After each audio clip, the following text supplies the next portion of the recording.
I wanted to also find out, well, what happens when you do have your gallbladder taken out. So, um, in preparation for this talk, I looked up a few things, and there was an article on PubMed that talked about when you have your gallbladder taken out, it can increase CCK, and that can relax the lower esophageal sphincter, which will cause acid reflux. There are many causes for acid reflux, and one of them is low stomach acid. So you go to the doctor, complain of acid reflux. What does he prescribe you usually?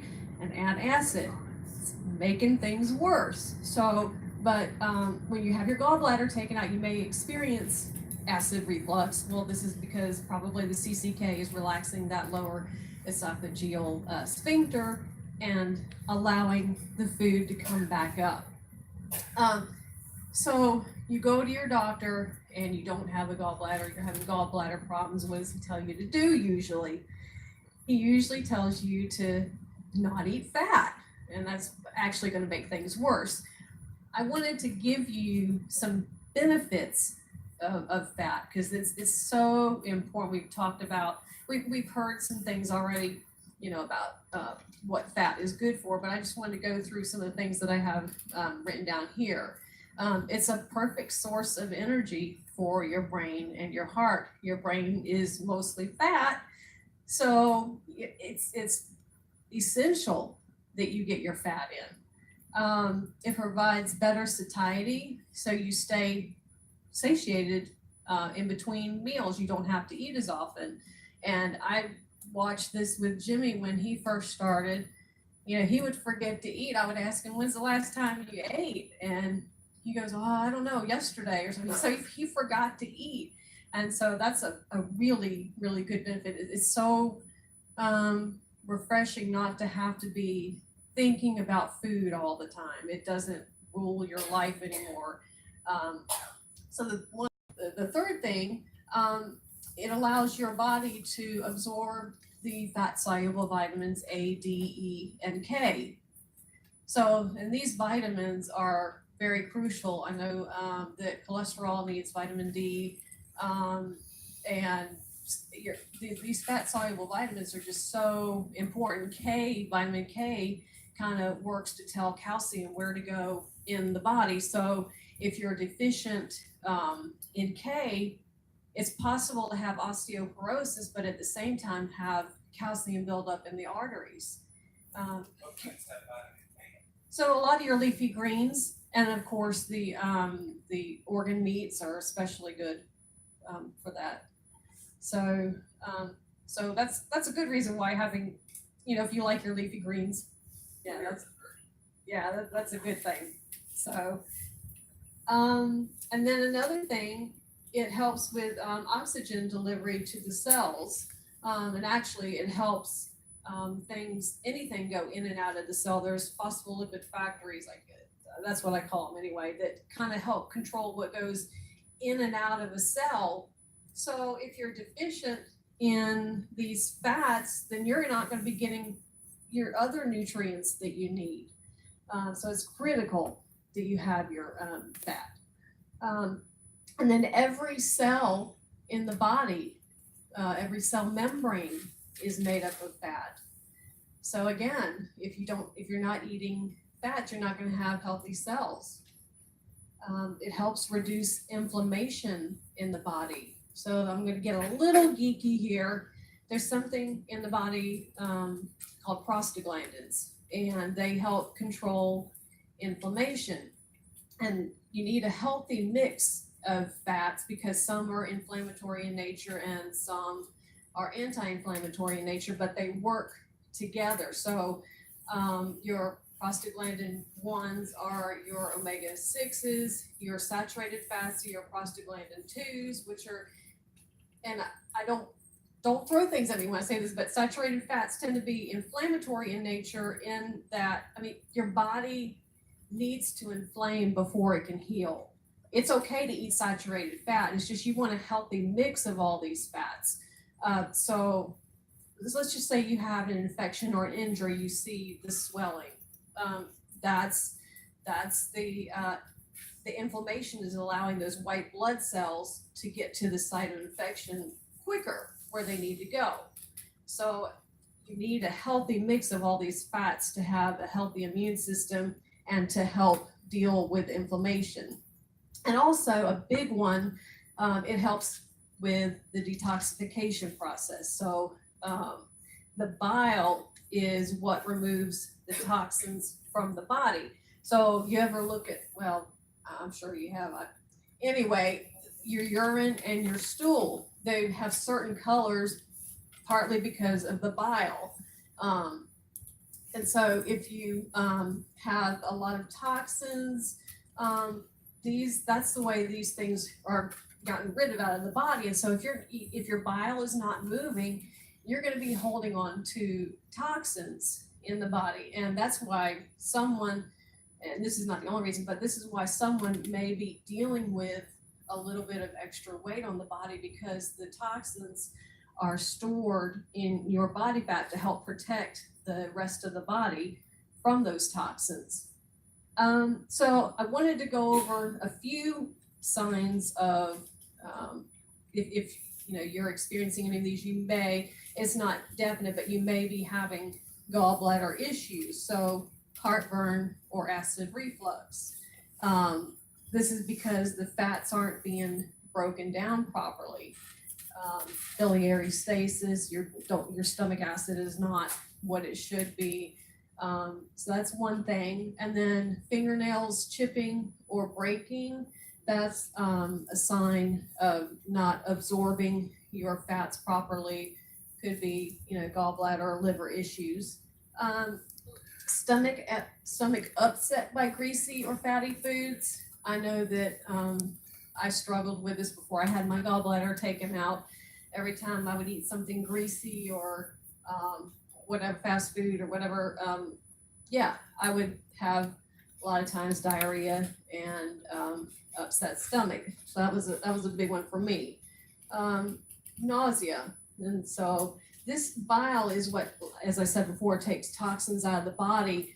If the liver gets overwhelmed, and the liver is responsible for over 500 functions in the body, so it can easily get overwhelmed if it's having to deal with detoxifying, regulating blood sugar, that sort of thing. So nausea can be a sign that your gallbladder or liver are having problems. Light or gray colored stools, again, bile is what gives those things its color, along with some of the foods you eat. But so if you find that you're having light or gray colored stools, then that could be a sign that you have biliary stasis, other gallbladder issues. Dry skin, itchy feet, or the skin peels, you're not absorbing your fatty acids. Easily intoxicated.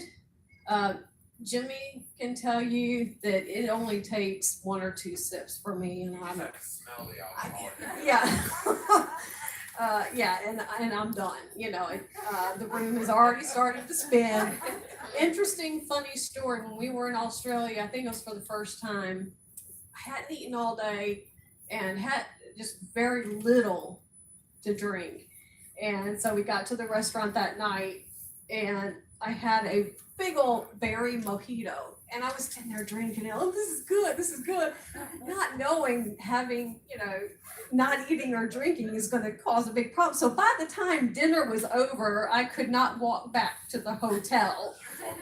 I was walking sideways, and even when I was laying down, the room was still spinning. So I am very easily intoxicated. So I know that What's that? Cheap date, yeah. One drink. So I know that's one thing that I'm still working on for myself. Sensitive to perfumes or chemicals, that's a sign of liver stress due to increased demands and need for detoxification. Your liver and your gallbladder kind of work together. Jimmy is very sensitive to certain smells, perfumes, cleaners, that sort of thing. So we have to really watch what we use at the house. And I can tell you for myself, I still struggle with that. I'm going to be having surgery on my shoulder a day after we get home from this cruise, and I know that I'm going to have problems with the anesthesia. When I had my total hysterectomy, I went in and told them that I had problems with nausea with the anesthesia, and so they gave me a pill and they gave me some stuff through IV, and I still managed to throw up under anesthesia somehow while I was in surgery somehow, because I woke up and the nurse said, "We're sorry, you threw up during surgery. You had to clean your hair and all this sort of stuff." And I'm like, leave it to me to do that. So I know that I still have work. I'm an NTP, but I still have work to do on myself. So I now want to give you some tips that you can do if you don't have a gallbladder, or if you maybe do still have a gallbladder, but are finding you're struggling with some of those things. So foods, there are some great foods that you can eat that could help with thinning out the bile, producing bile. And the first one is beets. I know they tend to be a little bit higher in carbohydrate. You can look up on Google a low carb beet kvass, which is a drink, and that's spelled KVASS. Look up low carb beet kvass and drink that. I mean, it helps with the bile production. And what I do is the digestive enzymes that I take have beet in them.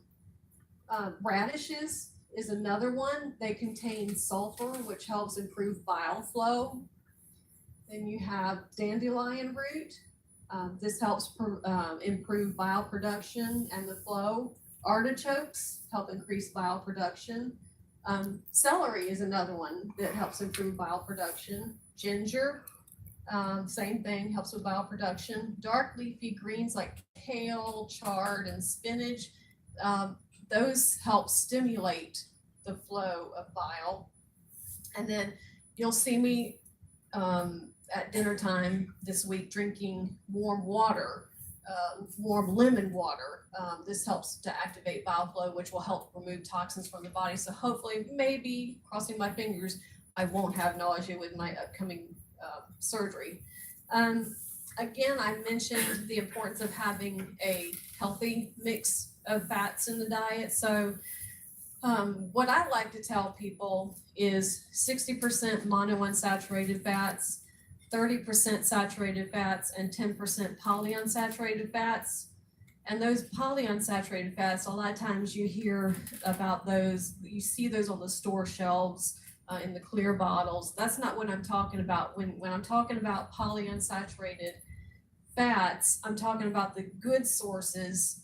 There are some good sources. You can get them if they'll say on the bottle that they're cold pressed and organic. And a lot of times they're in dark bottles to help protect them, because these oils, these oils are very sensitive to light and heat. That's why you should never cook with them. Cook with your saturated fats. And then you can also use some of your monounsaturated fats to do stir fry and that sort of thing. But again, you need a healthy mix of all these fats to help just help your overall gallbladder function. And if you don't have a gallbladder, it helps keep the bile moving like it should.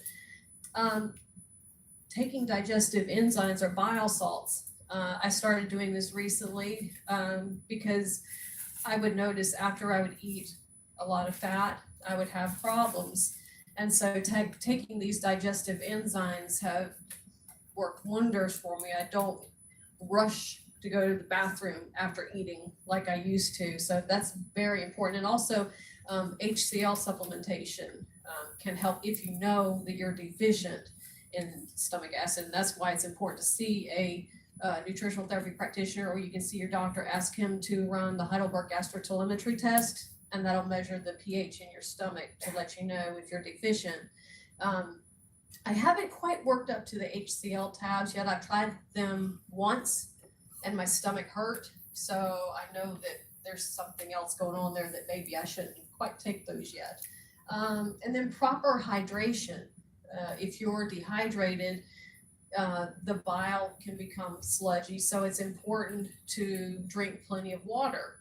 The way that I like to tell people to figure out their water intake is to take your weight, divide it by 2, and that's how many ounces you should drink a day, but not to exceed 128 ounces. Because if you drink too much water, you're gonna cause an electrolyte imbalance. So you need to be very careful about that. But stay hydrated. That's very important. And add fat slowly back in. So after my surgery, it was maybe about a year that I had to kind of keep things kind of low fatish, and then I was able to slowly add it back in because your body learns how much bile it produce. And one trick that I learned, going through the nutritional therapy practitioner program is to, if you don't have a gallbladder or if you just had it taken out, stick with butter and coconut oil because those things do not require bile to break it down. So that'll be a good way that you can still eat your fats until you can work in those other ones as well. So that's what I have. Any questions? Chrissy? Yeah. So I have a gallbladder, but my 2 sons don't. So I have to help think for them. When would they take the digestive enzymes or the bile salts? Is it right before they eat, or is it a daily thing, or when do you take it? So I take one, it depends on your need, but I take one of those digestive enzymes before each meal, right before each meal. Thank you. Yeah. Anybody else? Yeah. Go ahead.